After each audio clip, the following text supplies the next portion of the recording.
They don't want you to think clearly, because if you did, even for 10 seconds, you'd walk away from everything that's been silently killing you.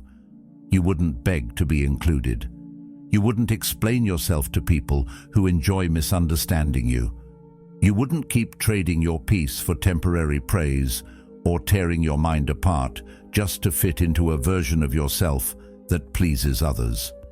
You'd see the trap for what it is, an emotional maze designed to keep you distracted, obedient, predictable, and the moment you stepped back, the moment your mind grew quiet and sharp, you'd become dangerous, because clarity burns through manipulation. It tears the mask off false urgency, fake loyalty, and performative love. So ask yourself, how many of your decisions are truly yours? How many are inherited, demanded, expected? This isn't about thinking more, it's about thinking clean. That's the essence of Stoicism, not cold detachment, but disciplined truth. To strip away illusion until your thoughts belong to you again. If you're tired of living in reaction, of being ruled by noise, then this is where the shift begins. Also consider subscribing for yourself. Let it be a quiet act of rebellion, a signal to your future self that you chose clarity over chaos, discipline over distraction, and a mind that no one else can quietly control. Most people believe they're thinking, when in reality, they're just reacting. The difference is subtle, but powerful. A real thought is intentional. It's built, shaped, examined, and owned. But reactions are fast, automatic, and almost always invisible. They wear the mask of thought, but underneath, they're just emotional echoes. Someone raises their voice, and suddenly you're defensive. A choice appears, and you feel the tight grip of anxiety, so you avoid it. You tell yourself you're being smart, cautious, strategic. But if you trace it back, that wasn't a decision. It was a triggered response, a flash of emotion pretending to be clarity. We live in a world that encourages speed, not depth. And in that speed, there's no room for pause. Everything is now urgent, loud. But clarity can't exist in chaos. Clear thinking doesn't rush. It steps back. It asks, where did that feeling come from? What am I assuming here? Most people never ask those questions. They never question the voice inside their head because they assume it's their own. But often it's not. It's the voice of a parent you tried to please, a crowd you feared, a belief you absorbed without consent. And without knowing it, your mind becomes a theater for everyone else's story, except your own. The Stoics taught that emotion isn't the problem. The problem is unexamined emotion. As Epictetus said, it's not things that disturb us, but our judgments about them. That sentence holds a brutal kind of freedom, because if your judgment creates your suffering, then your clarity can destroy it. But first, you have to slow down enough to see what's really driving you. Most people never get there. They feel angry and assume someone else caused it. They feel ashamed and assume they deserve it. They feel anxious and assume there's something to fear. But every one of those emotions starts with a belief, and if the belief is faulty, the emotion is misleading. There's no clarity in that loop, only repetition, the same arguments, the same breakdowns, the same regrets. And still, people call it life. But if you don't know the root of your reactions, how can you ever say your choices are your own? Think about how many times you've made a decision just to avoid discomfort. How many things you've agreed to out of guilt. How often you've stayed silent, not because you agreed, but because your body feared disapproval. That's not choice. That's survival dressed up in manners. And over time, that habit becomes your personality. You're not calm. You've just trained yourself to suppress the fire. You're not indecisive. You've just learned to confuse discomfort with danger. So what does real thinking look like? It looks like tension, like resistance, like slowing down when everything else is speeding up. It's uncomfortable because clarity demands confrontation. You have to face yourself in the mirror, not the version that's socially acceptable, but the version that's still carrying old wounds, old fears, old programming. You have to become brutally honest about your own internal mechanisms. Why do certain people trigger you? Why do you avoid certain conversations? Why do you keep repeating the same cycles even when you know better? Clarity starts to form when you stop blaming the world for your reactions and start questioning their source. Not in a self-punishing way, but in a self-liberating way. Because the moment you realize that your reaction is not the final word, it's just the starting point, you start to take back control. You stop being a puppet for your own conditioning. You stop giving away power in every conversation, every argument, every decision. You stop letting feelings make choices for you. You begin to hold space between stimulus and response. And in that space, your mind becomes your own again. But clarity doesn't scream. It whispers. It asks you to observe without rushing to conclusion. It invites you to sit with discomfort long enough to see what it's made of. It shows you that the mind is not a battleground of emotions to conquer, but a terrain to understand. That's the Stoic path, not to eliminate feelings, but to see them clearly, to strip away the illusion that your first impulse is always right, because most of the time, it's not. Your first impulse is the loudest, but rarely the wisest. True thinking asks you to wait, to step back, to watch how your body tenses, your breath shortens, your thoughts race, and then, only then, to respond with intent, not reflex. This isn't easy work. It's hard to tell yourself the truth when your whole life has been built around avoiding it. But every time you choose awareness over autopilot, you build something unshakable inside you. You stop being the person who needs the world to change in order to find peace. You become the kind of person who carries clarity through chaos. And that kind of clarity is not just a mindset. It's a form of power, quiet, unassuming, but immovable. So the next time you feel the urge to react, to defend, to withdraw, to lash out, pause. Just for a moment. Ask yourself, is this mine? Or is this inherited? Is this truth? Or just a habit? That one moment of stillness could be the difference between repeating your past and creating your future. And that, more than anything, is what Stoic clarity offers. The power to respond, not just react. To choose, not just comply. To think, not just feel. And when you can do that consistently, your life stops being a collection of reactions and starts becoming a map you're actually directing. Because thinking clearly isn't just about making better choices. It's about becoming someone who doesn't need to be rescued from their own mind. And in a world full of noise, that's a rare kind of freedom.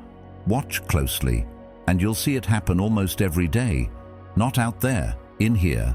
You feel something, a pull, a spark, a rush of urgency.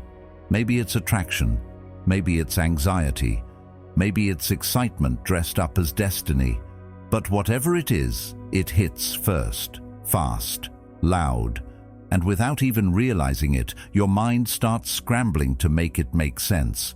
You don't start with reason, you start with emotion, and reason comes limping in afterward, trying to justify the choice your body already made. It feels right, you tell yourself. It must mean something. But what if that feeling wasn't wisdom? What if it was just familiarity? And what if the familiarity was rooted in your oldest wounds? There's a strange comfort in what we already know, even if what we know is pain. You might find yourself drawn to people who remind you of your past, not because it's love, but because it's recognizable. You might feel urgency around an opportunity, not because it's right, but because you're scared of missing out. You think you're being intuitive, but you're actually being pulled by fear. And when fear leads, logic doesn't resist. It cooperates. It puts on a mask and tells you a story. A beautiful, reasonable, compelling story. One designed not to guide you, but to protect you from feeling the fear underneath. It happens in relationships. You feel seen by someone and call it connection. But maybe it's just relief. Relief that someone finally notices you, and so you cling, not because it's healthy, but because you've been starving. It happens in career decisions. You get an offer, and your stomach tightens. Not because it's aligned, but because it feels scarce. So you convince yourself it's your big break, when really it's your big panic. And if you look back honestly, most of your worst decisions didn't come from a lack of logic. They came from loyalty to a feeling you never paused to question. That's the danger of unexamined emotion. It drives the car while logic decorates the dashboard. You think you're in control, but you're really just narrating what your inner world already decided. And this isn't a flaw. It's not a character defect. It's just how the mind tries to survive. Emotion is ancient. It's fast, instinctive, protective. But when you build your life around its impulses, you become reactive instead of intentional. Most people live at the mercy of their emotional weather. They think if something feels intense, it must be important. If it hurts, it must be true. If it excites them, it must be a sign. But clarity doesn't work that way. Clarity doesn't follow emotion. It holds it still. It lets it speak, but it doesn't let it lead. When you think clearly, you become aware of the difference between what you want and what you're addicted to, between what feels familiar and what's actually good for you. And that awareness changes everything. You stop rushing to justify every emotional spike. You stop calling every pull a calling. You start recognizing that your brain can't always be trusted to tell you the truth in the moment, especially not when it's trying to avoid pain. You slow down. You wait for the feeling to settle. You ask yourself, if I wasn't feeling this, what would I know? And sometimes the answer is painful. You might see that what you thought was love was just validation, that what you called ambition was just comparison, that what you felt was urgency was just your fear trying to outrun itself. And this doesn't mean you become cold. It means you become free, free to feel without being ruled by feeling, free to notice emotion without obeying it. Because emotion isn't the enemy, it's information. It's just not the whole story. Like a spark, it can light a fire or burn down your house. The difference is whether or not you act before you think, before you pause, before you check in with what you truly value. Clarity asks for that pause. It creates space between the feeling and the follow-through. And in that space, you get to choose what kind of person you are. You might still feel afraid, but you won't let fear drive the decision. You might still feel drawn, but you'll ask what you're really being drawn to. You'll start to recognize the difference between desire and desperation, between intuition and impulse. And that awareness will feel like losing something, because it is. You're losing the illusion that feelings are facts. You're letting go of the story that says, if I feel it, it must be true. And that loss is the beginning of maturity. People will tell you to trust your gut. And sometimes, yes, your gut knows. But sometimes your gut is just your past in disguise.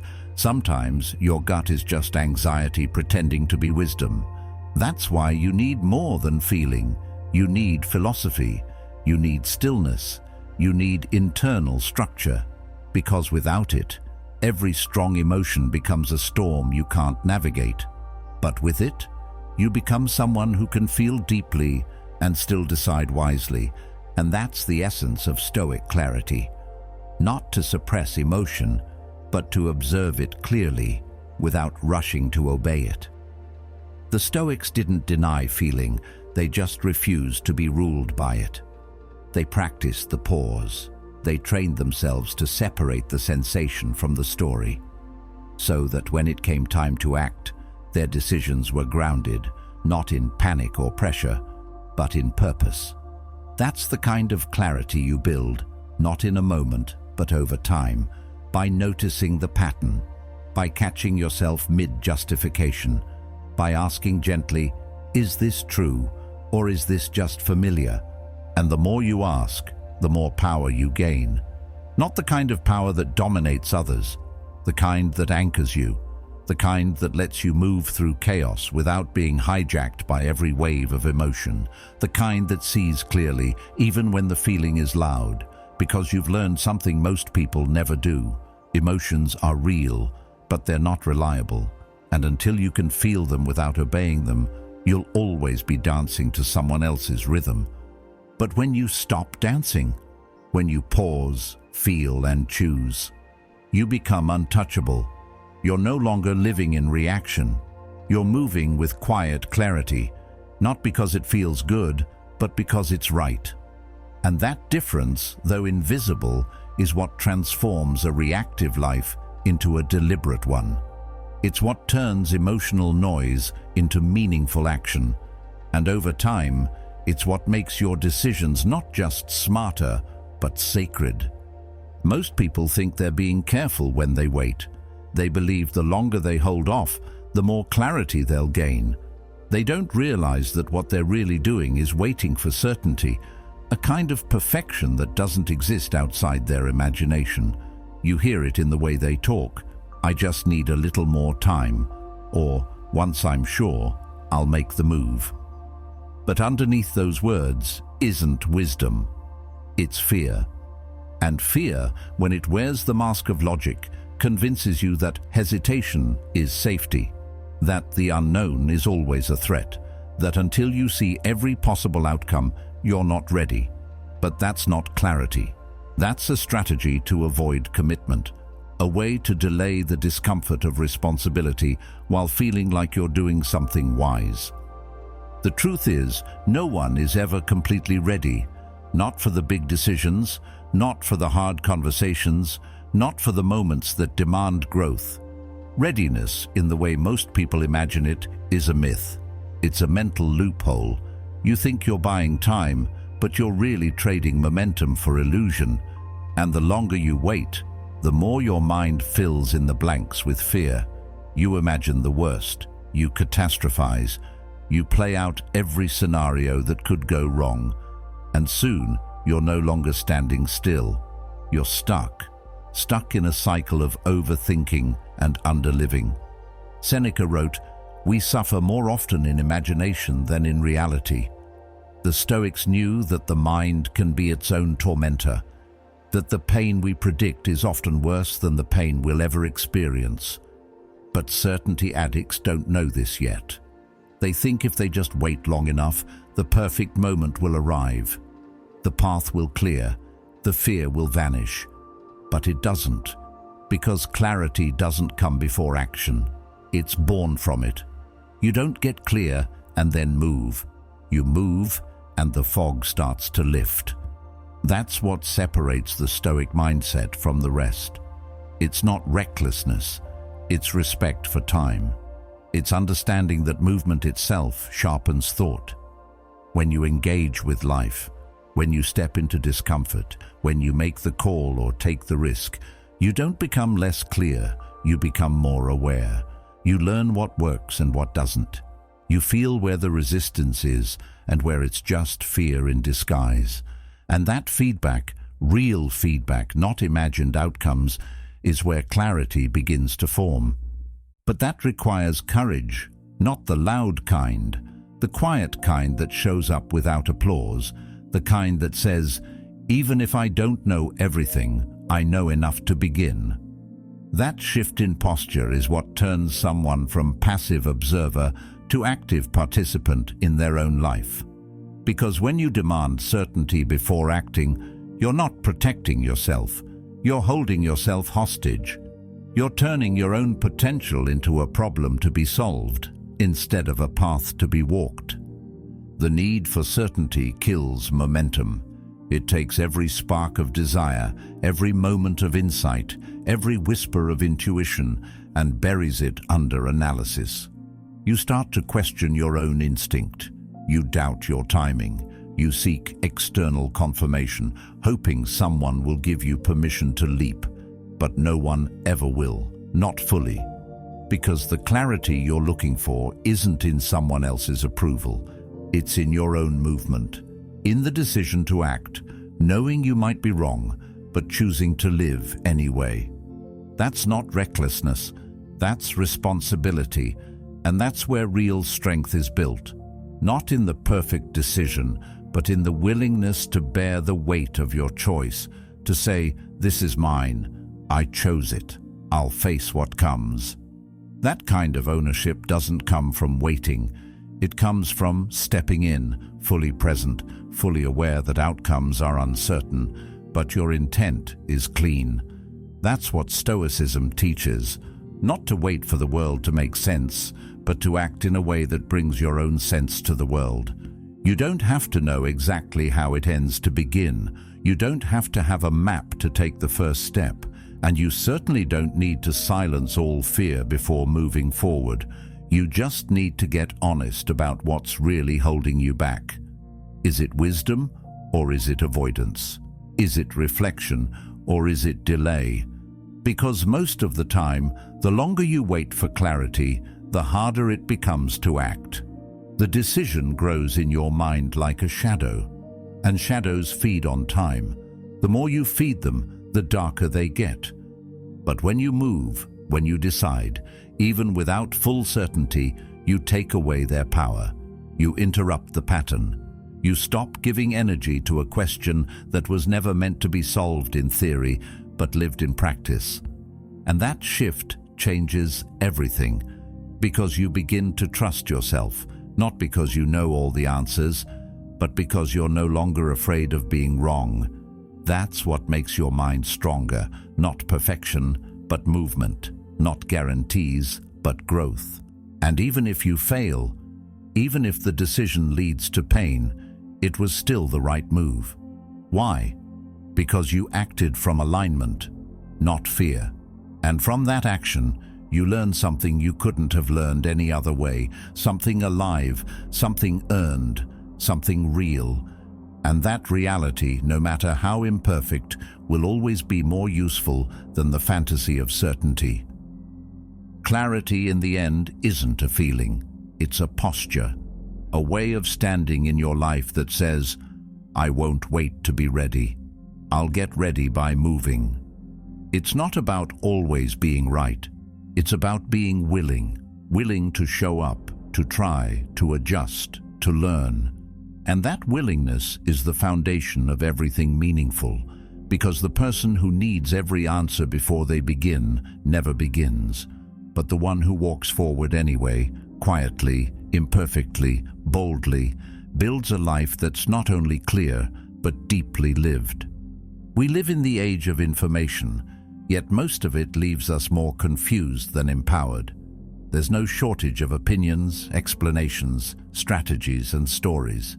Scroll long enough, and you'll find 1,000 ways to live, think, heal, win, grow, detach, love, let go, and then start all over again.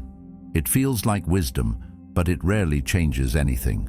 You listen to a podcast while you drive, swipe through advice threads during lunch, drown in the noise of other people's thinking. And by the end of the day, your head is full, but your direction is still foggy. Because clarity was never about how much you know. It's about knowing what to ignore. The truth is, most information isn't there to help you. It's there to keep you watching, scrolling, and wanting more. It plays on your curiosity, your insecurity, your need to feel like you're doing something just by learning something. But consumption is not clarity. In fact, if you're not careful, it becomes the very thing that blinds you. It dulls your instincts. You stop trusting your own voice because it gets buried under 100 other voices that sound more confident, more polished, more certain. And slowly, without meaning to, you hand over your inner compass to people who don't even know your terrain. Clarity doesn't get built in a storm of opinions. It gets built in silence, in the space between thoughts, where your own insights finally have room to rise. But we're taught to fear that silence. We fill it with noise, afraid that if we stop taking things in, we'll fall behind. But fall behind who? Behind what? The pursuit of constant input is often a disguised fear of decision-making. You keep gathering information because you're too afraid to act on what you already know. So you tell yourself you need more. Another voice, another viewpoint, another reason to delay. But if the information doesn't change your next action, it's just noise. And noise doesn't feel dangerous until it becomes normal, until the constant hum of distraction is so familiar that real thinking feels uncomfortable. You sit alone and your hand reaches for a device without even thinking. You feel uncertain and you open a new tab, looking for an answer. You feel pain and instead of facing it, you search for something to label it. Not to understand it, but to escape it. This isn't learning, it's avoidance with a sophisticated mask. Carl Jung warned us that people will do anything, no matter how absurd, to avoid facing their own souls. And endless information is one of the easiest ways to avoid. Because it feels productive, you can convince yourself you're working on yourself, when really you're just looping. Collecting philosophies like trophies, but never letting them transform you. Because transformation doesn't come from exposure, it comes from integration. And integration requires space, stillness, honesty, not with the world, but with yourself. You have to start filtering ruthlessly. Not everything deserves a place in your mind. Not every voice should have access to your inner world. You need boundaries not just in your relationships, but in your consumption. You wouldn't let a stranger walk into your house and rearrange your furniture. So why do you let random content rearrange your priorities, your beliefs, your emotional state? The most dangerous voice in your life isn't always the loudest. Sometimes it's the quiet influence of unexamined input, the video you didn't question, the post that subtly shifted your perspective, the conversation that planted doubt without you noticing. This is where discipline becomes more powerful than intelligence. It's easy to collect insights. It's hard to decide what deserves your attention. The Stoics understood this long before the digital age. They spoke of guarding the mind like a fortress, not just from attack, but from clutter, because clutter leads to confusion, and confusion over time leads to erosion. You don't lose yourself all at once. You lose yourself in pieces, one unchecked influence at a time, one distraction that turned into a habit, one article that seeded doubt, one piece of advice that sounded wise but led you away from what you already knew to be true. So start asking different questions. Not, is this interesting? Or, is this popular? But, does this help me move? Does this sharpen my next decision? Does this align with what I value? And if the answer is no, let it go. Not everything deserves a response. Not every topic deserves your curiosity. Some things are loud only because they want your energy, but clarity is quiet. It waits for those who are willing to tune out the chaos and come back to themselves. It's not about being closed-minded. It's about being intentional. Open-mindedness doesn't mean letting everything in. It means being open to truth and ruthless with everything else. It means knowing that you can't think clearly if your mind is constantly being pulled in 10 directions. You can't know your next step if every voice outside is telling you a different path. You can't feel your own intuition if it's drowned in content. And this is where true growth happens, not in the rush to consume, but in the discipline to discern, in the courage to say, I've heard enough. Now it's time to listen to myself. That's not arrogance, that's maturity. It's trusting that you don't need 100 opinions to make a single meaningful decision. You need presence, you need focus, you need space, because clarity isn't the result of information overload. It's what emerges when the noise fades, when the world goes quiet enough for your own wisdom to be heard. And if you want to live a life that reflects your values, your truth, your power, you have to protect that space like it matters, because it does. It's the foundation of every decision that shapes who you become. Clarity often feels like a mental problem, but it begins in a physical space. You can try every technique, journal your thoughts, listen to wisdom, and even seek silence. But if your environment is chaotic, your mind will reflect that chaos. You might think they're separate, your desk, your phone, your space, and then your thoughts, your moods, your decisions, but they're not separate. The environment you keep is the container for your mind. And if that container is filled with noise, mess, distraction, and stimulation, it becomes nearly impossible to access a quiet thought. The world outside becomes the blueprint for what happens inside. Look around, not just casually, really look. Are there papers everywhere, tabs open you haven't touched in days, half-written ideas scattered across apps and notebooks? That isn't just disorganization, that's mental friction. Each item is a tug, each notification is a leak, each reminder of an unfinished task pulls a little bit of your energy without asking permission. And over time this adds up. You don't even realize how much you're spending just trying to mentally push away the clutter. That's why so many people feel drained before they even begin. It's not that they're lazy, it's that their space is designed to exhaust them. And then, in the middle of all that, they try to make important decisions. They try to think clearly about their future, their relationships, their purpose. But the brain doesn't perform at its best in chaos. You wouldn't plan a battle strategy in a nightclub. You wouldn't write your will during an earthquake. Yet, people try to build their lives, quietly, deliberately, while surrounded by digital storms, crowded rooms, and scattered minds. It doesn't work. Not because they're incapable of clarity, but because clarity can't breathe in that environment. A Stoic protects their state. That doesn't mean you need absolute silence, a minimalist home, or to live in the mountains. It means you take responsibility for the atmosphere that surrounds your thoughts. You choose to guard it the same way you'd guard your time or your energy. You start to notice what you allow into your field, what lights are constantly flickering around you, what conversations you're listening to even when you're not talking, what energy lives in your space without your consent. Clarity doesn't need perfection, but it needs intention. When your environment is clean, not just in appearance but in energy, your thoughts stop rushing. You begin to feel the difference between what matters and what's simply urgent. The distinction becomes clearer between what you're being pulled into and what you are choosing. There's a kind of presence that returns, a stillness. Not the kind of stillness that's empty or numb, but the stillness that comes from alignment, the feeling of being in a space that supports your highest self, not fights against it.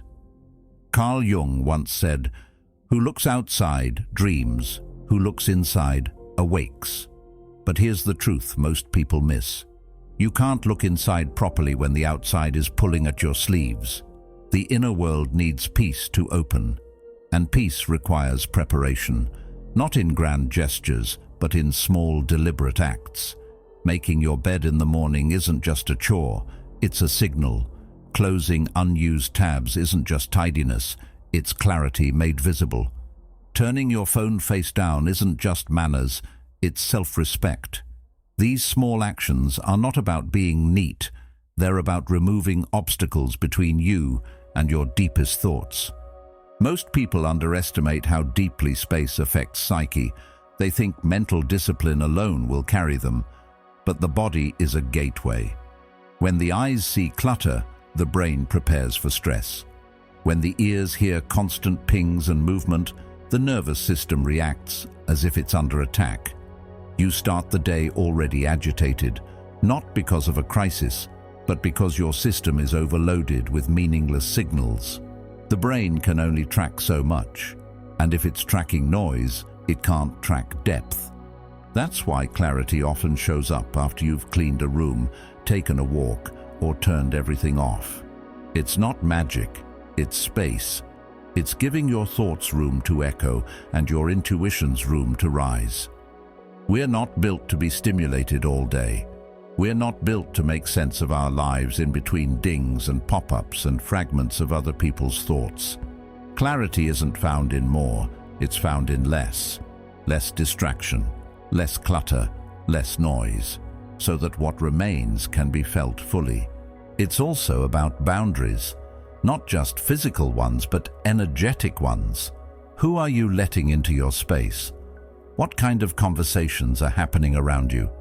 What do you tolerate in the name of politeness that leaves you scattered afterward? Your environment is not just objects, it's people, voices, and patterns. And the more you allow what drains you to stay near you, the harder it becomes to hear yourself. You're not weak for needing boundaries. You're wise for recognizing what dims your inner clarity. A clean environment is an act of self-honesty. It reflects that you're ready to stop letting life happen to you, that you're willing to create the conditions where your best self can show up. And it doesn't have to be dramatic. Start small, clean one corner, turn off one notification, cancel one unnecessary obligation. These little shifts are powerful. They create momentum. They send a message to your subconscious. I'm serious about this. And your mind will respond. It will begin to settle, to sharpen, to listen. The Stoics believed that the mind should not be ruled by circumstance, but they also understood that we must train the mind to withstand temptation, to resist indulgence, to return to the essential. That discipline begins where your body is, not later, not when everything's perfect, but right now, in the space you inhabit. Make it sacred, not through ritual, but through respect. Respect for your mind, respect for your peace, respect for your clarity. Because clarity isn't something you stumble upon, it's something you prepare for. It enters the room when there's space for it to sit down. And if you don't create that space, it won't shout. It won't fight the clutter. It will just leave quietly. So choose now to make room, to let your space reflect your intentions, to let your environment become a silent ally in your search for deeper thought. That's where clarity begins, not in your thoughts, but in the place where those thoughts are allowed to unfold. Most people don't know what they're optimizing for.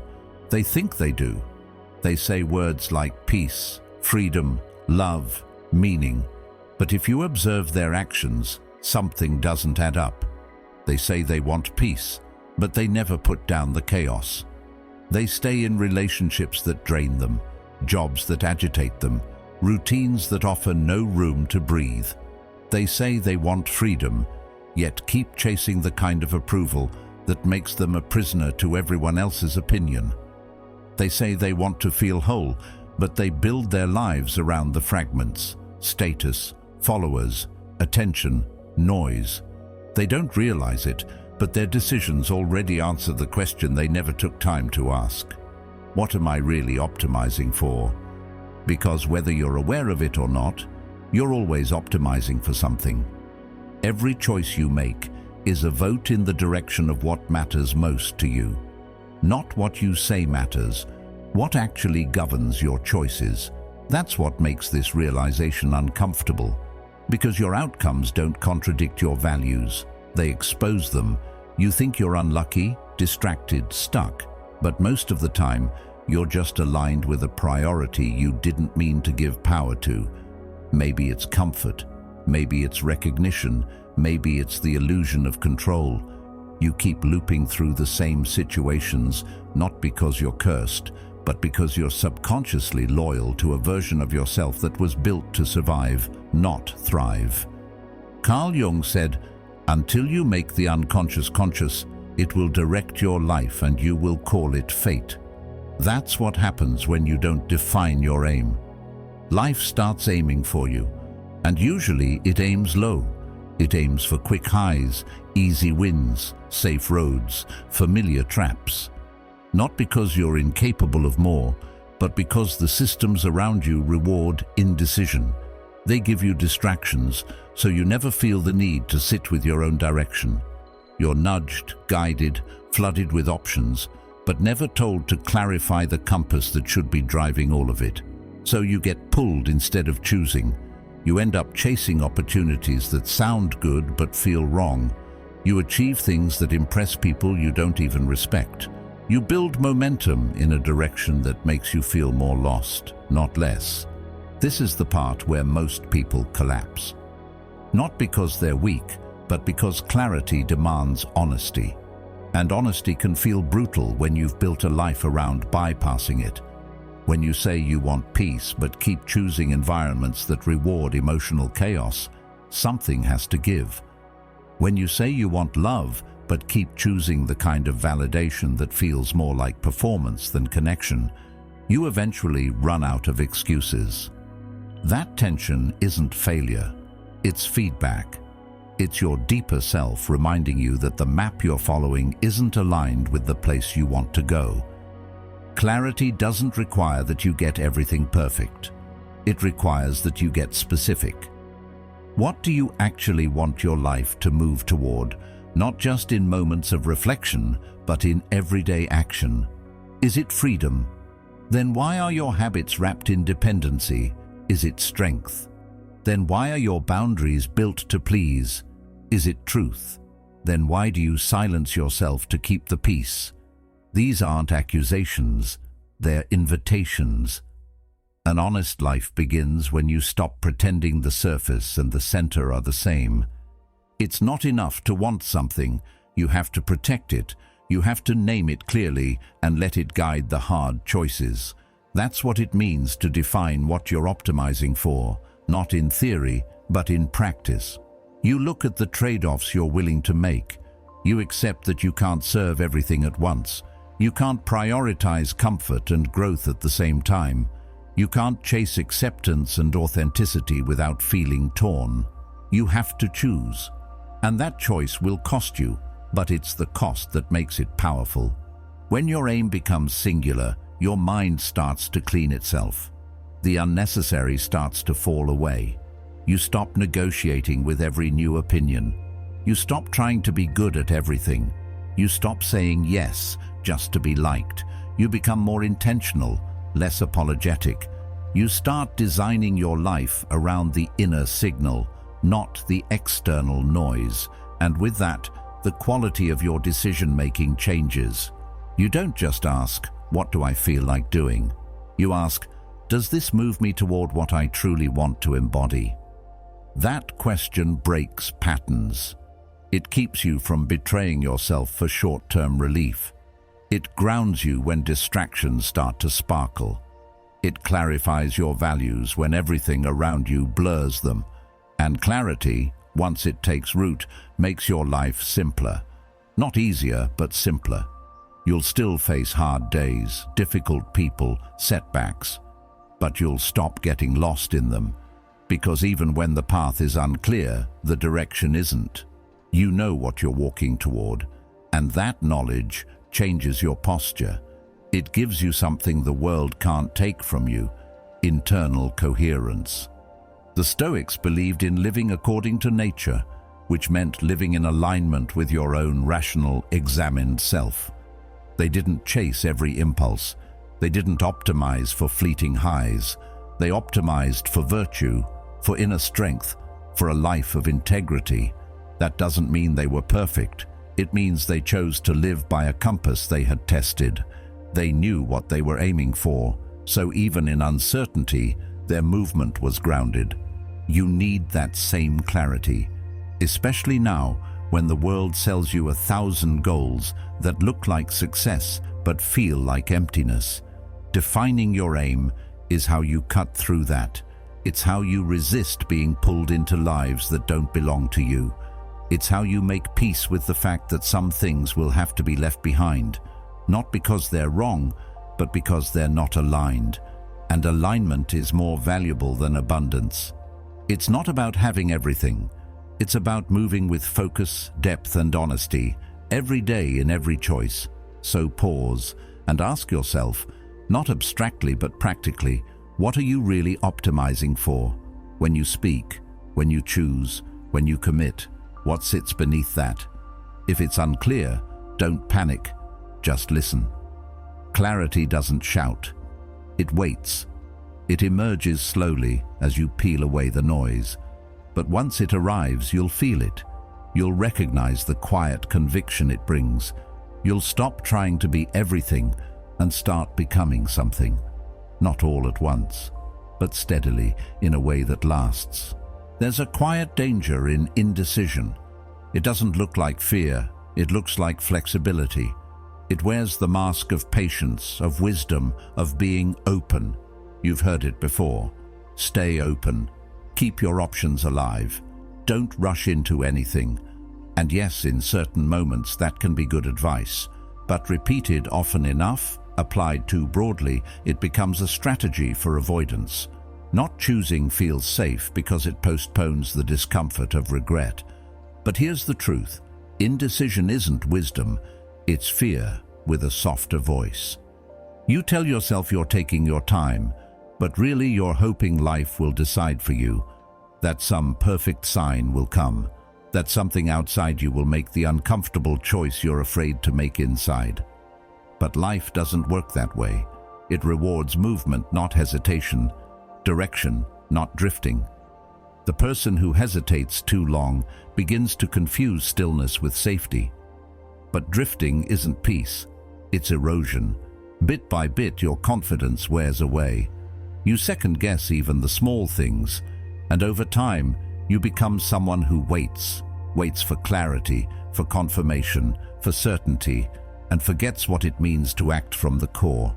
Clarity doesn't come from floating, it comes from choosing, from making a decision and meeting what follows with courage. A decisive mistake will teach you more than endless speculation ever will. But we avoid that mistake, don't we? Because being wrong feels like failure. It hurts the ego. It makes you question your judgment. And yet, indecision carries a cost of its own, a quieter, longer-lasting kind. The kind where days pass and nothing changes. The kind where years go by and you're still wondering, still weighing, still waiting. That's not caution. That's avoidance wrapped in the language of reason. Marcus Aurelius once wrote, "A wrongdoer is often the man who has left something undone, not always he who has done something." That's a powerful reversal. We're so afraid of doing the wrong thing, but we rarely fear the weight of what we didn't do, the words we didn't say, the moves we never made, the ideas we let die before they were born. And what's worse, those losses don't scream. They don't break like bad decisions do. They fade quietly into the background. And suddenly, your life isn't built on choices, it's built on omissions. Things that never happened because you told yourself it wasn't the right time. And we justify it with such noble phrases. "I'm being wise. I'm just not sure yet." But dig deeper and you'll usually find fear. Fear of being judged. Fear of closing a door. Fear of failure, of course. But also fear of identity shift. Because the moment you choose, you define yourself. You leave something behind. And that finality scares us. So we delay. We say yes and no at the same time. We live in the middle, half-hearted, half-present, half-alive. But you don't grow there. You grow at the edge, where decisions demand you to be seen, where you commit to something, even knowing it might not work. Because that's where your clarity sharpens. Not before the choice, but after it. Movement brings contrast. It shows you the terrain. You step forward, and the fog begins to lift. And even if it turns out to be the wrong path, at least now you know. You're not wondering anymore. You're learning. You're adapting. You're becoming someone who moves. That movement doesn't have to be loud or bold. It doesn't have to change your whole life overnight. But it does have to be yours. Chosen, owned, clear. Because the more you practice choosing, the stronger your discernment becomes. You stop needing everyone else's opinions. You stop needing to feel ready. You start trusting that clarity isn't a destination, it's a result of walking with intent. Carl Jung believed that indecision often came from a split inside the psyche, a conflict between two opposing desires or fears, the part of you that wants to be seen and the part of you that wants to stay safe, the part of you that longs for transformation and the part that clings to the comfort of who you've always been. This internal tension isn't a flaw, it's part of being human. But if you don't resolve it through conscious choice, it will quietly rule you from the shadows. You'll keep saying maybe when your soul is screaming for a yes or a no. So don't glorify indecision. Don't mistake delay for depth. Real depth comes from showing up with your full weight, from saying, I don't know how this ends, but I choose this anyway, and then allowing whatever follows to shape you. That's how strength is built, not by knowing the future, but by being willing to meet it on your own terms. And yes, you might make mistakes, you might change your mind. That's part of the process. But indecision isn't neutral. It costs energy, it drains focus, it keeps your attention divided. You can't be present in your current path if your mind is still negotiating another. Decision creates closure, and closure creates peace. Not always comfort, but peace. A kind of internal stillness that says, this is the way I'm going. And that stillness is where real clarity lives. So if you've been floating, come back to the ground. Choose, not recklessly but bravely. Listen to your resistance, but don't let it decide.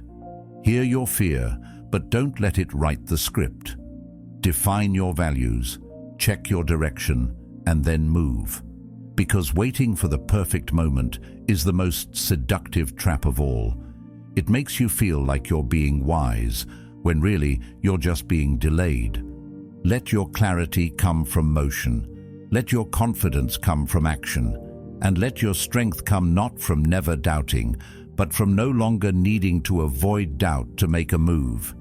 That's how decisive people are built. Not from being certain, but from being willing. And the more willing you become, the less power fear has to keep you still. Most people don't realize how often they choose what's easy over what's meaningful. Not because they lack depth or vision, but because the world constantly hands them options designed to distract. Paths are presented, offers are made, people show interest. And because something is available, because it's already in front of them, they assume it must be worth pursuing. But availability doesn't mean alignment. Just because something is within reach doesn't mean it's right for you. Just because someone wants you doesn't mean they're good for your soul. Just because a door opens doesn't mean you were meant to walk through it. We chase what's easy to access, what's immediately rewarding, what saves us from sitting in uncertainty. But in doing so, we lose the ability to wait, to pause, to discern. We forget how to choose deliberately, and slowly our lives become filled with what was convenient, not what was true. You end up in relationships that were easy to fall into, but hard to grow in. You take jobs that pay enough to keep you busy, but not enough to make you feel alive. You fill your calendar with obligations you never consciously chose, all because they were offered, not because they were aligned. Carl Jung once said, "The privilege of a lifetime is to become who you truly are." But that privilege is lost the moment you start building your identity on what's available rather than what's authentic. When your direction is dictated by what happens to be nearby, you become a passive character in your own story. You adapt to other people's timelines, other people's expectations, other people's definitions of success. And what's worse, you start to believe that this is what you wanted. You stop questioning if the life you're living is actually yours. A Stoic doesn't operate this way. A Stoic doesn't make decisions based on convenience. They're not seduced by urgency or flattery or trends. They choose what is necessary, not what's shiny, not what's praised, but what's aligned with the kind of character they're trying to build. Because they know that the things that matter most often arrive slowly. They require patience, commitment, and clarity. And if your mind is constantly reacting to what's placed in front of you, you won't have the presence to see what actually belongs to you. This is where self-discipline becomes a form of self-respect. When you no longer say yes just because something's easy. When you no longer pursue something simply because it's possible. Instead, you start to filter life differently. You ask, does this fit the direction I'm choosing? Does this reflect the values I claim to hold? And more often than not, the answer will be no. That's not a failure. That's growth. Growth often looks like not moving, like holding your ground when everything around you is trying to pull you somewhere else. Saying no is one of the most powerful things you can learn. Not in a defensive way, but in a grounded one. No to the wrong relationship. No to the tempting shortcut. No to the quick fix that would only distract you from the deeper work.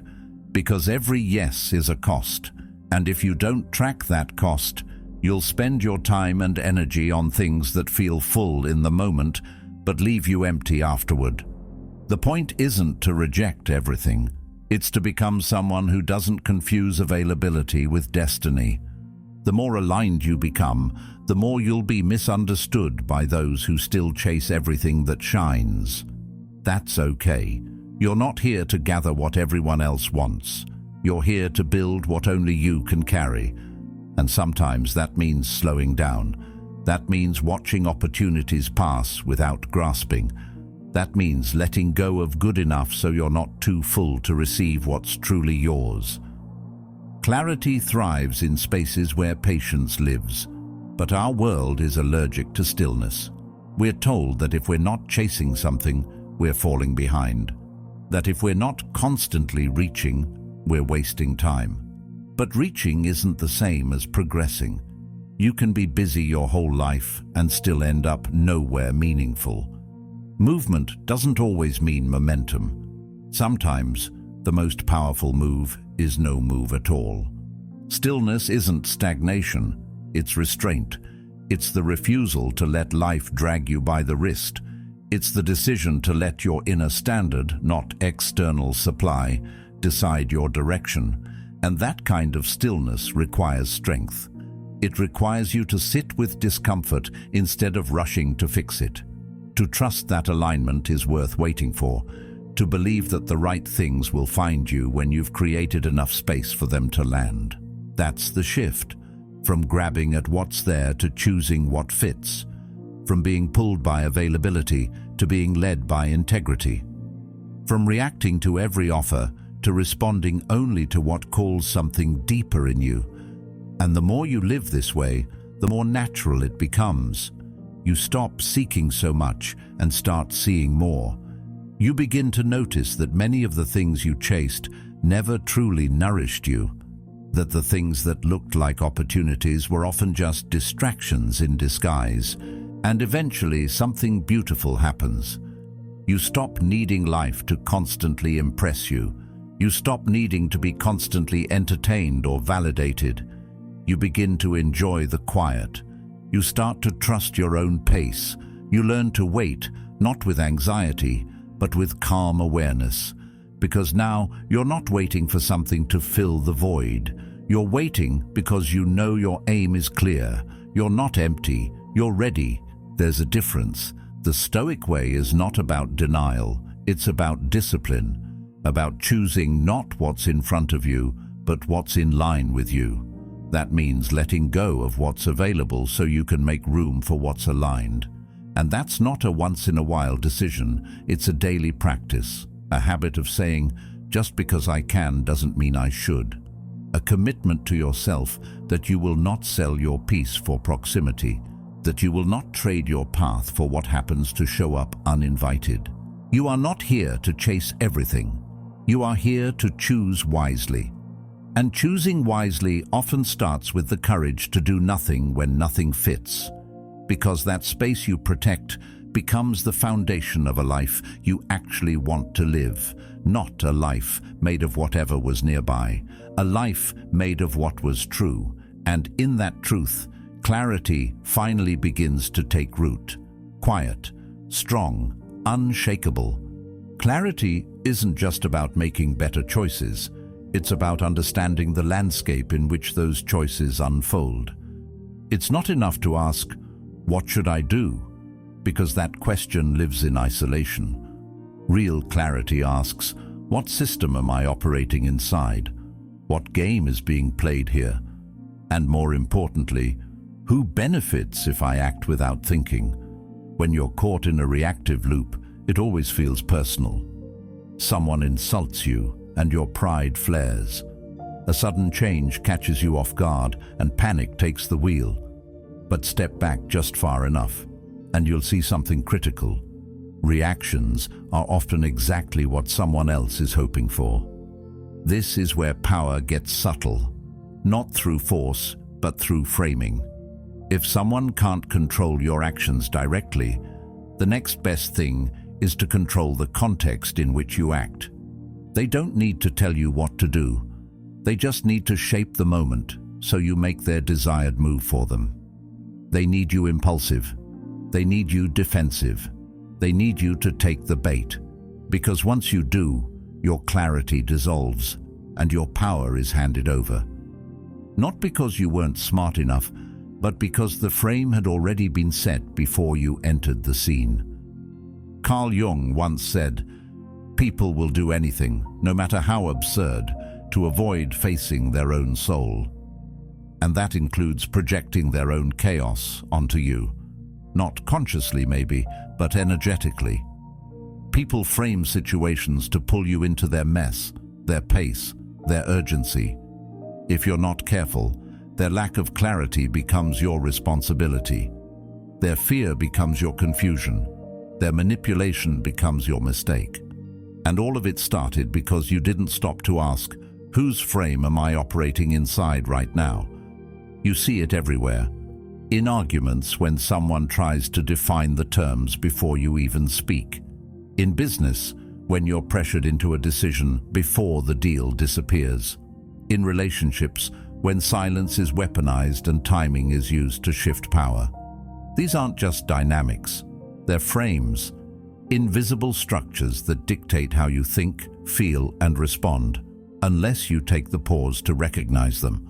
Because until you recognize the frame, you're not thinking inside your own mind. You're thinking inside someone else's design. But the moment you see the frame, you interrupt the manipulation. You step outside of it, and instead of reacting, you observe. You ask not just, what am I being told, but why am I being told it this way, and what do they gain if I believe it? That's the power of meta-awareness. It gives you space to choose without being pushed, and from that space, you reclaim authorship over your own narrative. This isn't about becoming paranoid or mistrustful. It's about becoming strategic. It's understanding that the loudest voices don't always come from truth. They come from leverage. People will pressure you to act quickly, to prove something, to defend yourself. But urgency is often a tool, not a truth. It's designed to rob you of clarity by hijacking your nervous system. That's why one of the clearest moves you can make isn't an action, it's a pause. A moment where you mentally step outside the frame and examine it before you move. Because the truth is, when you rush, you rarely act from alignment, you act from pressure. And pressure is rarely neutral. Someone always benefits from it. The question is it you? And if the answer is no, then it's not a situation demanding action, it's a trap demanding awareness. This one shift in thinking changes everything. You no longer ask, what's the right answer? You ask, whose terms am I trying to answer this on? And sometimes, the most powerful decision you can make is to refuse the question altogether, to change the rules, to reset the frame before you respond. Marcus Aurelius practiced this constantly. In his private writings, he would remind himself that the opinions and judgments of others were merely noise, external shadows that couldn't touch his inner reason unless he allowed them to. That inner fortress, that clear mental ground, is where clarity is built.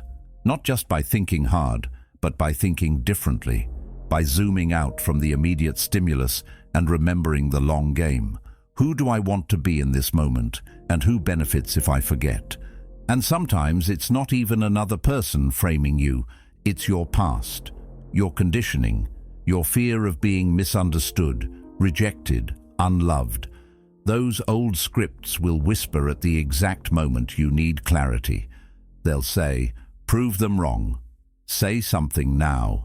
Don't lose your chance. And if you don't question them, you act them out. Not because they're true, but because they've been rehearsed in your nervous system for years. That's why clarity isn't just an intellectual exercise, it's a practice of mental freedom. It's the ability to interrupt your own autopilot, to challenge the frame not just outside you, but within you. To say, just because this feels urgent doesn't mean it is. Just because this looks familiar doesn't mean it's right. Just because I'm being told to choose now doesn't mean I need to. This kind of self-command doesn't make you cold. It makes you calm. It doesn't make you indecisive. It makes you deliberate. And over time, it gives you a quiet edge. Because while others are scrambling to respond, to defend, to prove, you're watching the board. You're moving from clarity, not from panic. And in a world that's addicted to reaction, that kind of poise becomes rare and powerfully effective. The strongest minds aren't just the ones with the best answers. They're the ones who can slow down long enough to question the question itself, who understand that every situation comes with invisible strings attached, and that sometimes clarity means not cutting the string, but seeing who's holding it. So before you speak, before you act, before you decide, take that extra breath. Ask not just, what do I want, but what's being set up here? Who wins if I rush? What happens if I don't bite the bait? Because that moment of awareness is where your freedom lives, not in avoiding all conflict, but in refusing to be played. Clarity is the art of seeing beyond the surface, of holding your center when the world tries to shake it. And it's not about winning every situation, it's about not losing yourself in them. That's the real frame worth protecting. The frame of a mind that thinks before it moves, that watches before it speaks, that knows when silence is power and when action is freedom. Not because it's smarter, but because it's sovereign. And in that sovereignty, clarity becomes your default, not your exception. Most people hesitate before a big decision because they're afraid of making the wrong move. They picture the embarrassment, the loss, the chaos that might follow. And so they wait, they stall, they tell themselves, I just need a little more time. But while they're evaluating the risk of action, they almost never calculate the price of inaction. What is the cost of doing nothing? What begins to decay in the silence? What opportunity fades out of view while you hesitate, convincing yourself it's wisdom when it's really fear in disguise? The mind has a strange bias. It exaggerates the weight of stepping forward while completely downplaying the toll of standing still. You might spend days, weeks, months analyzing every move you could make, but rarely do we turn that same intensity inward and ask, what happens if I keep avoiding this? What if nothing changes, not just for today, but for years? And if that question doesn't chill you, maybe it should. Because time doesn't stand still while we hesitate. It keeps moving, and often the greatest damage in life isn't caused by the things we do, it's by the things we let slide, by the silence we justify, by the potential we bury while pretending it'll dig itself out later. This is where the Stoics had it right. They weren't about obsessing over worst-case scenarios just for the sake of anxiety. They practiced something deeper. They called it premeditatio malorum, the premeditation of evils. Not to catastrophize, but to prepare. To run simulations in the mind, not of what success looks like, but of what decay looks like if you ignore what must be done. It's not about being pessimistic, it's about being honest. To look clearly at the truth of what happens if you let fear set the pace of your life. If you let indecision rot away the structure of who you're becoming. Seneca once wrote, "It is not that we have a short time to live, but that we waste a lot of it." He wasn't talking about partying or distractions. He was pointing to something more dangerous, wasting time through mental passivity, through waiting for life to sort itself out. But life doesn't hand you clarity like a gift. It reveals itself only through forward motion, and the longer you sit in pause, the more your confidence corrodes. Not because you're incapable, but because clarity is tied to momentum. Every day you avoid the decision, it becomes heavier, not lighter. We imagine that avoiding the hard conversation will keep the peace, that ignoring the gut feeling will somehow buy us more time. But peace bought through avoidance is rented, not owned. And sooner or later, the payment comes due, often in the form of regret. Not the loud, dramatic kind, but the quiet, daily erosion of knowing you didn't move when you should have. That you let something important slide just a little too long, and now it's out of reach. Carl Jung said, "What you resist not only persists, but will grow in size." That avoidance has a cost. It doesn't freeze the problem in place, it feeds it. Silence becomes the soil in which your doubts grow roots. Hesitation becomes the invitation for lesser priorities to take over. And while your higher self waits at the threshold, life moves on without it. Not as a punishment, but as a consequence. You don't need to become someone who always rushes. That's not the point. The point is learning to simulate not just the danger of movement, but the danger of staying still. To ask yourself honestly, what decays when I delay? What do I give permission to grow simply by not addressing it? And what kind of person am I becoming by doing nothing at all? Sometimes clarity doesn't feel like a breakthrough. It feels like a reckoning, like realizing that your avoidance wasn't neutral. It was shaping your life in the background, and the weight you thought you were avoiding was just shifting to another part of your soul, one that eventually starts to whisper in moments of stillness. You know what you should have done. But here's the thing. Once you see that clearly, you gain power, because now you can begin to choose your discomfort wisely. The discomfort of the hard conversation, or the discomfort of silence. The discomfort of the risk, or the discomfort of watching time erase your potential. There is no path without weight.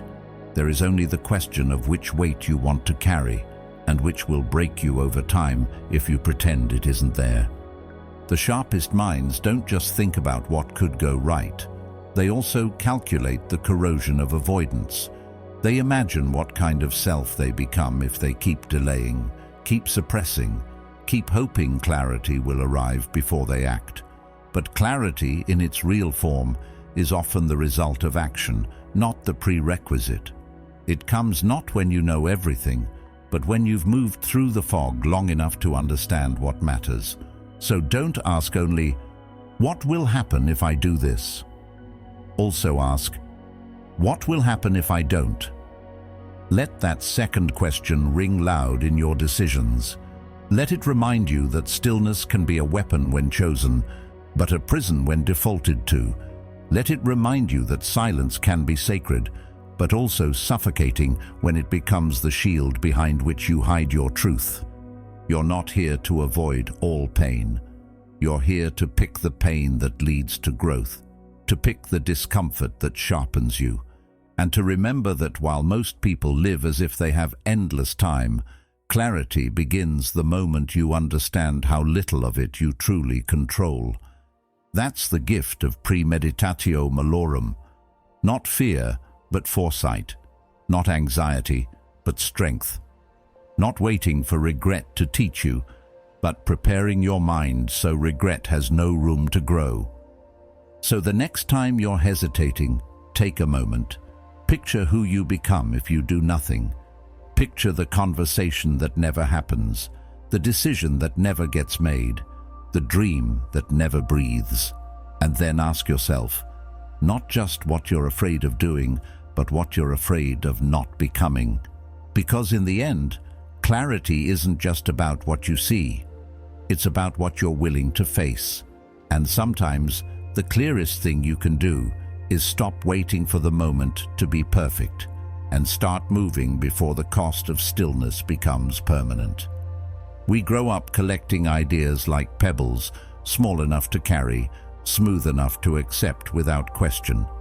You're told to be kind, so you nod and absorb it. You're told forgiveness is a virtue, so you wear it like armor. You're told that putting yourself first is wrong, even shameful. And eventually those beliefs become background noise, so constant, so familiar, you forget to ask where they came from.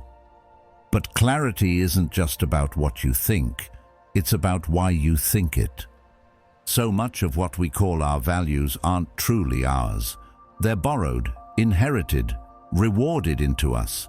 You act a certain way and someone claps. You question something and someone frowns. And slowly, silently, you adapt, not to truth, but to approval. What you end up with isn't conviction, it's conditioning, not a compass, but a leash. That's where the real distortion begins, because now every decision you make, every line you draw, every boundary you don't set, gets filtered through a belief you never questioned. Be kind, they say. But kind to who? And at what cost? Always forgive. But does that include those who never acknowledged what they did? Don't be selfish. But what if the only way to grow is to finally put yourself first? The world loves to shape you with these ideas, not because they serve you, but because they make you easier to manage. This is why the Stoics didn't just focus on action. They focused on inner auditing.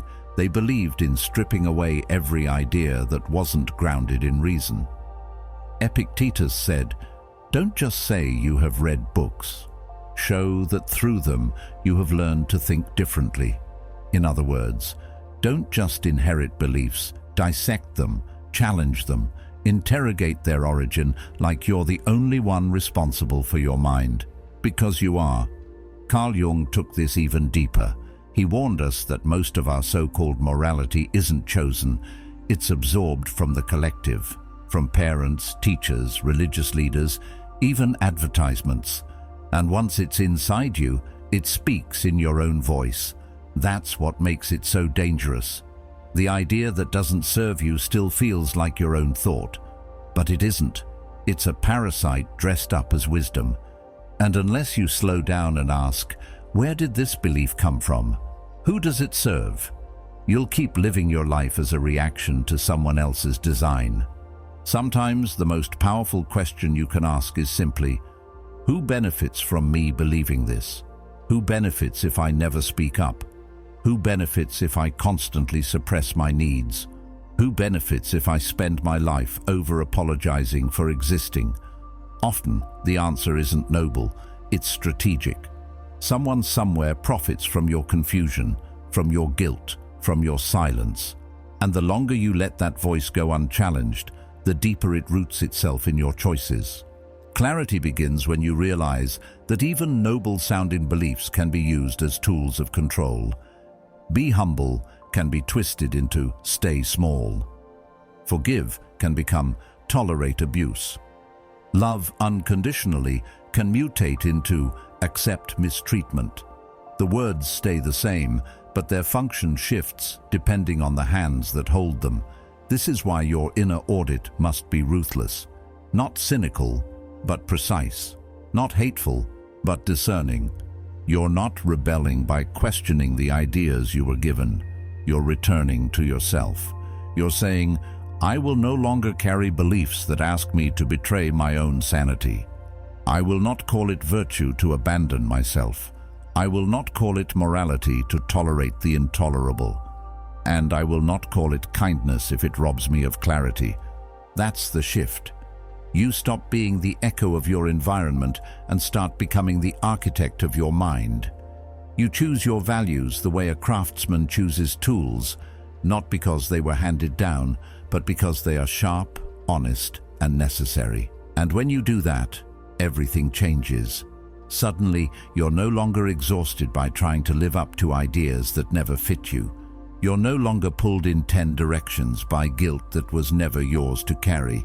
You start to speak clearer, stand taller, say no without shame. Because now, your life isn't built on borrowed slogans. It's rooted in examined truth. You still choose to be kind, but not when it costs your voice. You still forgive, but not when it means denying your pain. You still care, but it's not performative. It's not because someone once told you that your worth depended on how small you could make yourself. This is what it means to take authorship of your beliefs. Not to reject everything, but to re-choose it, with your eyes open, with your strength intact, with your clarity unshaken. So the next time you feel that inner pressure, that soft, familiar guilt trying to steer your decisions, pause, ask, is this mine? Did I choose this belief with clarity? Or did I inherit it because it made someone else more comfortable? You owe it to yourself to live by a mind that is truly yours. Because the alternative is to spend your life walking paths you didn't choose, defending values you didn't examine, and sacrificing peace for approval that never lasts. Clarity doesn't always arrive like a light. Sometimes it shows up as a question that burns through the fog, and when it does, don't run from it. Sit with it. Let it pull apart the old stories. Let it untangle the voices, and let it make room for something real, something you chose with full awareness. Because in the end, nothing is more dangerous than a belief you didn't know was planted. And nothing is more powerful than a mind that questions everything, until only the truth remains. We live in a world where thinking is often mistaken for doing. People sit in coffee shops with journals full of goals, mind maps, reflections, color-coded life plans. They listen to 5 podcasts a week about productivity and self-mastery.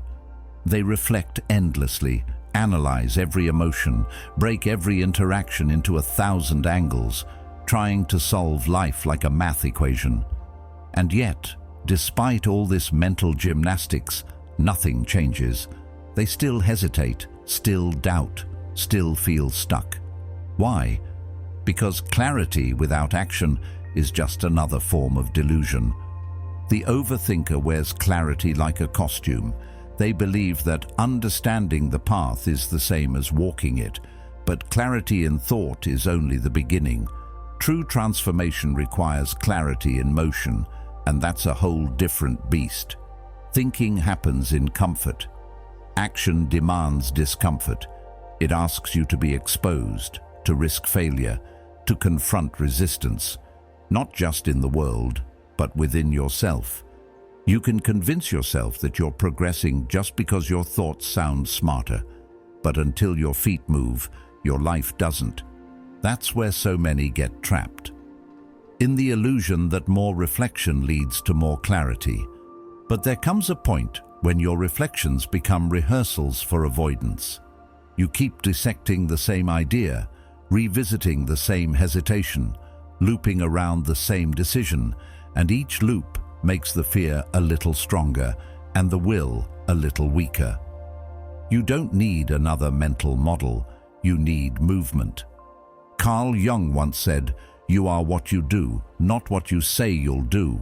There's a silent but profound gap between the self you imagine and the self you live as. And the longer that gap exists, the more anxious, resentful, and fragmented you feel. Clarity of mind must be tested by the reality of experience.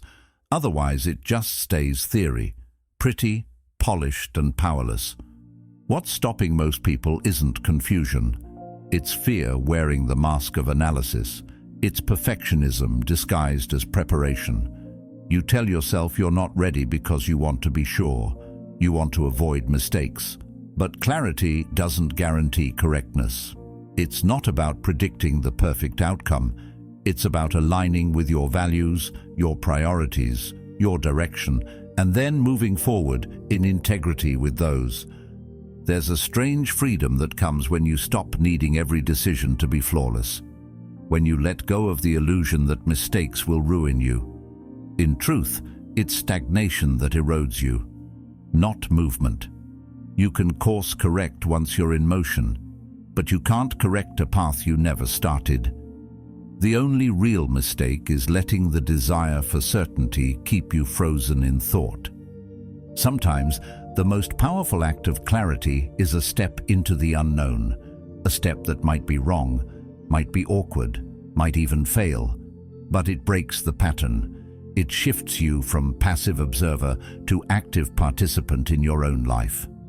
You stop being a critic of your possibilities and start being a builder of them. That's where confidence comes from, not from knowing everything, but from knowing you'll respond, adjust, and grow regardless of the outcome. Even the Stoics knew this. They weren't passive philosophers. They were doers, warriors, statesmen. Marcus Aurelius wrote, not to theorize, but to remind himself to act, to endure, to be just. The mind wasn't a place to hide, it was a place to prepare. But the battlefield of life was always out there, in reality, not in rumination. There's an honesty that emerges when you take action. You stop speculating about who you are and start proving it. You stop guessing what matters and start discovering it. Every decision you make sharpens your clarity. Every misstep teaches you something your thoughts never could. And slowly, through experience, you build a self that's not just aware, but embodied. This is the trap.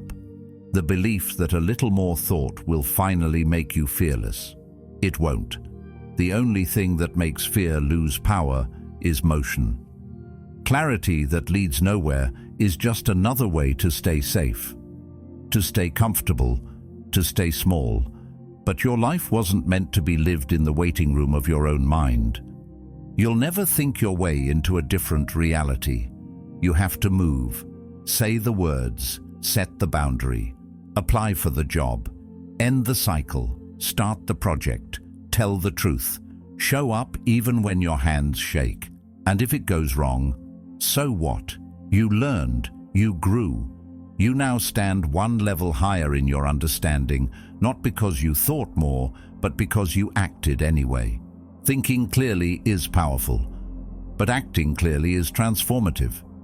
It takes courage to translate what you know into what you do, to align your inner world with your outer behavior, to risk imperfection for the sake of integrity. That's where real clarity lives, not in pristine thoughts, but in purposeful action. So if you've been thinking for days, weeks, maybe even years, about a change you know you need to make, consider this. The clearest thought in the world is worthless if it never leaves your head. Don't let your wisdom rot in the dark. Bring it to life, even if it trembles, even if it stumbles, even if you're not sure it's perfect. Because the truth is, clarity deepens after you move. The fog clears when you walk through it, not when you wait for it to disappear. A thinker can explain the path, but only a doer can walk it, and only a walker becomes free.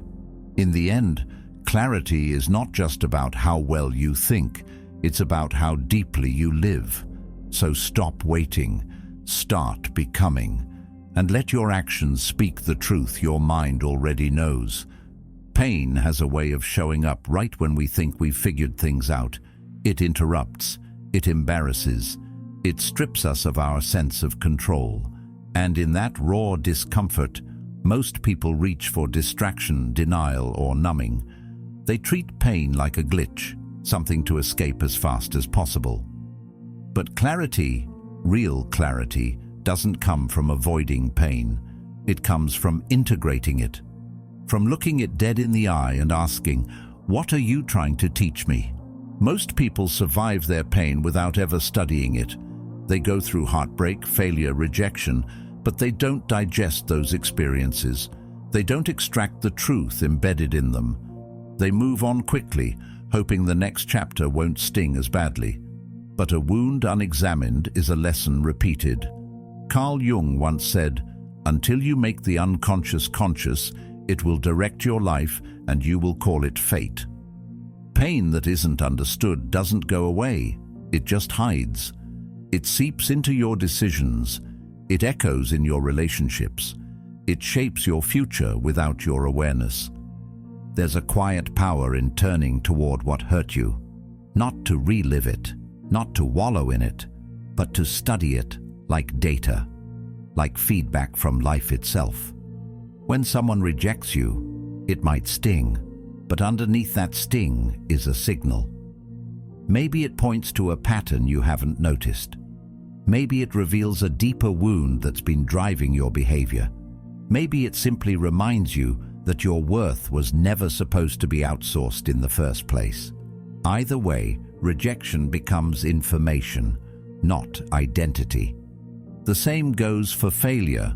Most people avoid it at all costs, but failure, when studied without ego, is one of the greatest clarifiers. It strips away the illusions. It shows you what doesn't work. It forces you to confront assumptions you never thought to question. And that's why Stoics didn't run from suffering. They used it. They turned it into fuel. They saw mistakes not as evidence of inadequacy, but as a necessary part of refinement. The modern world teaches us to curate our image, to always appear like we're winning. But clarity doesn't come from performance. It comes from reflection. It's not about how flawless you look. It's about how honest you are about what's broken. And here's the twist. The more you face your pain directly, the less power it holds over you. What once triggered shame becomes a symbol of strength. What once brought silence now speaks wisdom. You don't need to broadcast your pain. You just need to stop hiding it from yourself. Integrating pain doesn't mean romanticizing it. It means using it. It means recognizing that your past wounds don't disqualify you from growth. They're part of the reason you're able to grow at all. A scar is not a weakness. It's evidence of healing, evidence that you survived. But surviving isn't enough. You must understand what you survived and why. This is where emotional maturity begins. Not in pretending you've never been hurt, but in no longer being owned by the hurt. You can acknowledge betrayal without becoming bitter. You can feel disappointment without giving up. You can carry your pain without infecting others with it. That's strength, not the absence of emotion, but the integration of it. Seneca once said, "Difficulties strengthen the mind as labor does the body," and he meant it. When you stop seeing pain as a detour and start seeing it as part of the path, everything changes. You stop being afraid of discomfort. You stop flinching every time life challenges your illusions, and instead you start listening, watching, learning. Pain will always knock on the door. You can't live a full life without it, but you get to decide what role it plays. Will it control your choices from the shadows, or will it become something sacred, something you've earned the right to carry with grace? Clarity deepens every time you extract a principle from your past. When you ask, what did that experience reveal about me?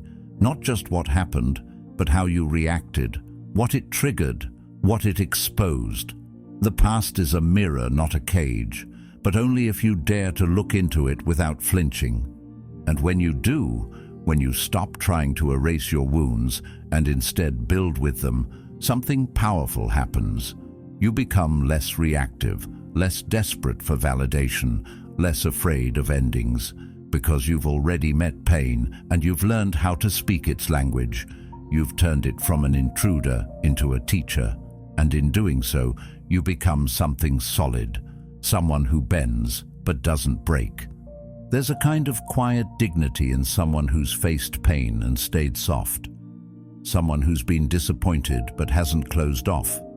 Someone who carries memories that still sting but doesn't let them poison the present. That's the work. Not pretending pain doesn't exist, but making sure it's integrated into who you are, not buried underneath who you're trying to be. This isn't easy.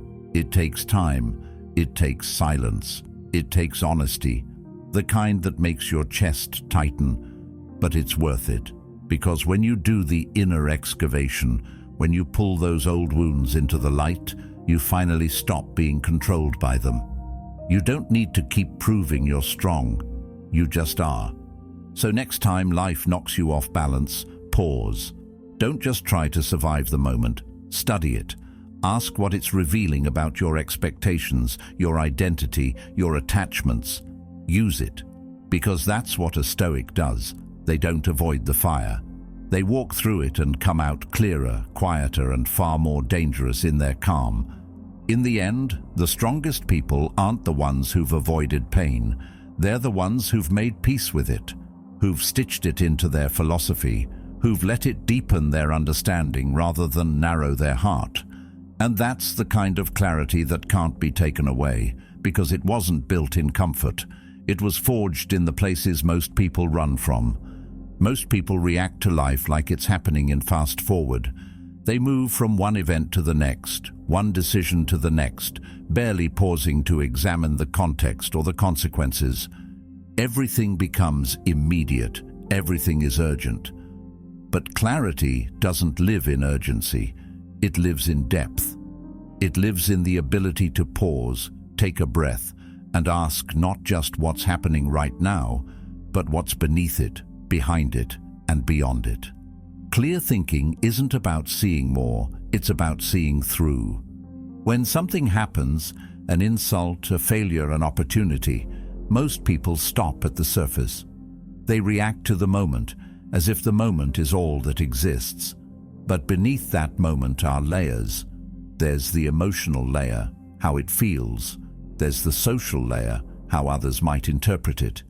There's the strategic layer, what it means tomorrow, next week, next year. And then there's the moral layer, how it aligns or conflicts with your values. Thinking with layered vision is the discipline of noticing all of it before you act. Carl Jung once said, "Everything that irritates us about others can lead us to an understanding of ourselves." That's layered vision. It's seeing a rude comment not just as disrespect, but as a reflection of someone else's struggle, or a mirror for your own sensitivity. It's not overthinking, it's depth thinking. It's the refusal to let the obvious blind you to the subtle. Most people only ever see the obvious. We scroll through headlines and form opinions. We hear someone's tone and assume intent. We receive a message and immediately jump to conclusion. But the world is rarely that simple. The clearest thinkers are rarely the loudest or the fastest. They're the ones who've trained themselves to sit with complexity, to digest before deciding, to resist the urge for quick certainty. They're the ones who ask, "What am I not seeing here?" Slowing down is an act of rebellion in a world addicted to speed, and yet slowing down is the only way to actually see. To think clearly, you have to zoom out. You have to ask how this moment fits into the larger pattern. You have to recognize that every decision you make echoes. That silence today might protect your peace next week. That walking away now might create space for something more aligned later. That restraint in the moment might earn you deeper respect in the long run. People often mistake quickness for intelligence, but depth is what changes the game. Depth is what allows you to say, "I understand this situation," not just react to it. It gives you foresight. It gives you options. It gives you power that isn't loud or flashy, but stable. And that kind of power can't be taken easily because it wasn't built on impulse. Layered vision means training your mind to see consequences before they arrive. It means thinking not just about what someone did, but why they did it. Not just what the opportunity looks like now, but what it might become under pressure. Not just what you feel, but what created the feeling. And then asking if the reaction you're about to offer is in alignment with the person you're becoming. This kind of thinking takes practice. At first, it can feel unnatural. It can feel like overanalyzing, but over time, it becomes second nature. You start asking different questions. You stop being pulled into emotional traps. You notice patterns in people and situations faster. You learn to anticipate, to sense, to interpret. And most importantly, you learn to hold space between stimulus and response. That's where clarity lives, in the pause. When you think with layered vision, your actions become intentional. You stop falling into old loops. You don't just do what feels good, you do what's right. You don't just say what's easiest, you say what's necessary. You don't just pursue what's available, you pursue what's aligned. And suddenly, life starts to feel less chaotic, not because it's easier, but because you're no longer ruled by what's immediate. Imagine someone who insults you in public. A surface thinker reacts instantly: anger, defense, retaliation. But a layered thinker slows down. They see the insecurity in the insult. They see the people watching. They see the long-term cost of reacting emotionally. They see that silence here might earn them more respect than any clever comeback ever could. And so they choose differently, not because they're passive, but because they're aware of the deeper game. This isn't about being robotic. It's not about removing emotion from your decisions. It's about letting your emotions inform your actions, not control them. Emotions are valuable, but they're first drafts. Layered thinkers edit before they publish. They don't ignore their reactions. They examine them. They ask, where is this coming from? What else is true here? What's the wisest move, not just the most satisfying one? Thinking with depth doesn't mean you'll always make the perfect choice, but it means your choices will be rooted, considered, and authentic. And that consistency is rare. In a world driven by reaction, the person who moves with calm clarity becomes magnetic, trusted, respected, not because they talk the most, but because when they speak, they've already listened. When they act, they've already thought. Layered vision is about becoming harder to manipulate. When you see through the surface, bait doesn't work. You don't rise to every provocation. You don't chase every opportunity. You don't panic when plans shift. You adjust. You recalibrate. You keep your vision intact. That's clarity, not the absence of challenge, but the refusal to be distorted by it. In the end, thinking clearly isn't about knowing all the answers. It's about knowing how to think, when to pause, what to question, and what to trust. And trust should be earned, especially when it comes to your own impulses. Don't just trust your first thought. Interrogate it. Don't just accept what's obvious. Question it. Don't just react. Reflect. This world will keep pulling you towards speed, noise, urgency. It will tempt you to respond quickly, decide hastily, move without thinking. But you can resist. You can pause. You can see. And in that seeing, you reclaim something rare, your depth, your ability to move through life with vision, not just motion. And that clarity changes everything. Most people walk through life with minds wide open, not in the enlightened sense, but in the vulnerable, unguarded way.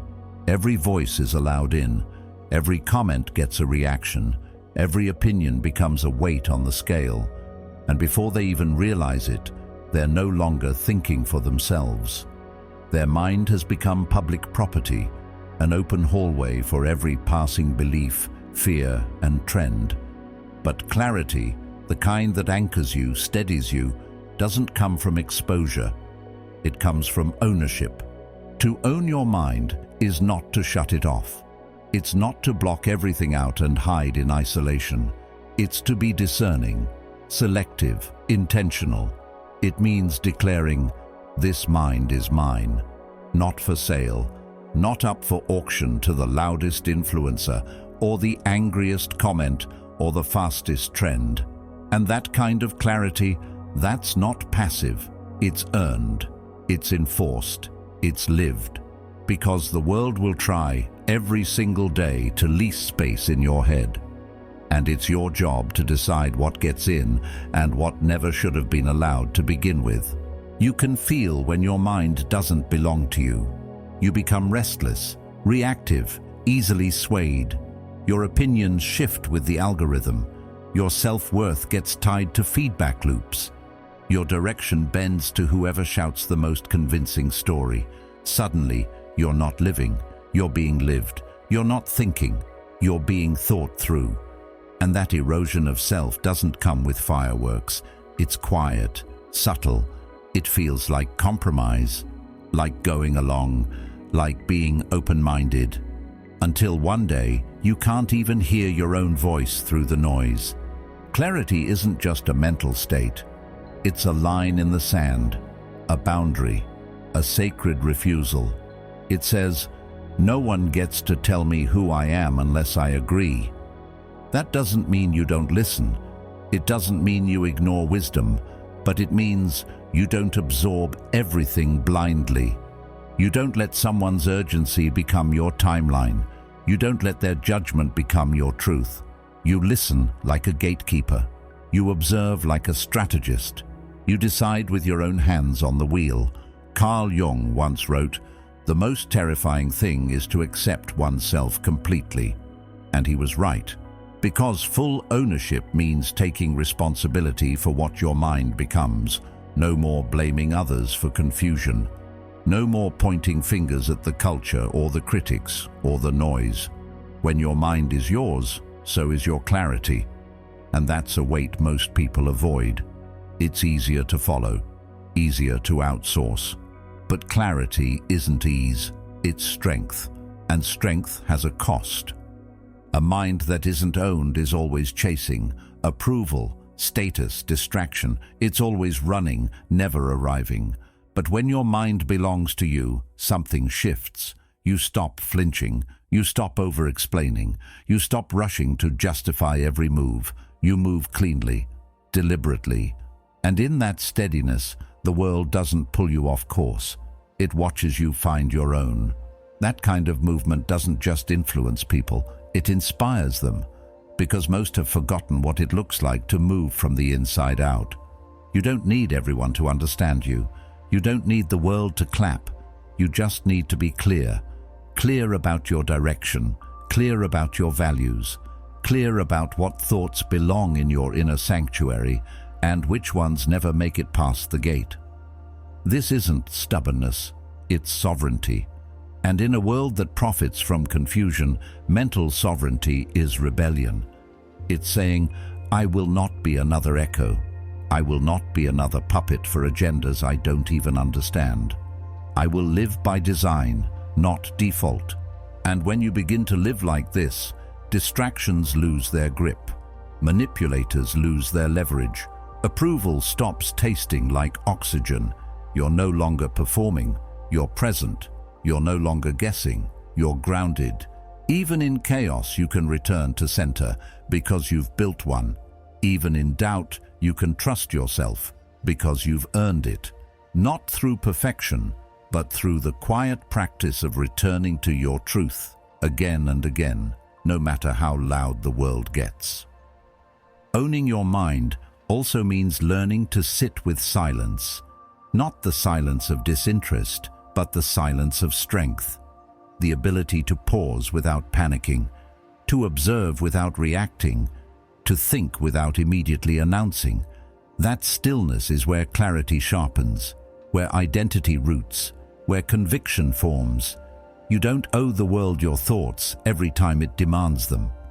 Sometimes the clearest mind is the quietest in the room.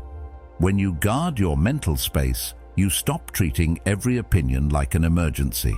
Not every criticism needs a defense. Not every invitation needs a yes. Not every challenge is yours to fight. Owning your mind is knowing when to engage and when to walk away, when to speak and when to stay silent, when to wait and when to move with force. And that discernment, that's where clarity breathes, not in reacting to everything, but in responding to what matters. You'll still make mistakes. You'll still be wrong sometimes. But at least it'll be your mistake, your lesson, your growth. There is a dignity in that, a deep peace in knowing that even when things don't work out, you didn't betray yourself in the process. You didn't sell your attention to the highest bidder. You didn't move from fear or impulse or manipulation. You moved because you were clear. And if that clarity leads to pain, it also leads to freedom, and eventually to wisdom. The clearest thinkers aren't the ones with the most information. They're the ones with the strongest filters, the ones who've stopped letting everyone else narrate their life.